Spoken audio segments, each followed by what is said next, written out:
Gari hiyo akiendesha kwa spidi kubwa na ikamshinda kuimiliki kiasi cha kuhama njia kutoka kwenye njia inayokwenda mjini, ikahamia upande wa pili na kugonga gari ya mizigo aina ya Kenta yenye namba Z 578 GB ambayo ilikuwa inaendeshwa na mtu anaitwa Maulidi Musa Makame mwenye umri wa miaka 46, ni Mshirazi na mkazi wa Magogoni, mkoa Mjini Magharibi.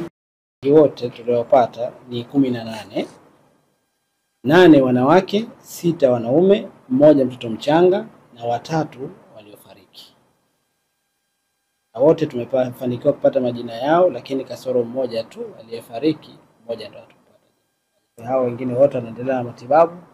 Mtoto mchanga ambaye tayari amesharuhusiwa, mwingine anaendelea kwa uchunguzi zaidi, na maiti tayari tushazipeleka Mnazi Mmoja kwa ajili ya hatua ya uchunguzi na hatua za kiusalama.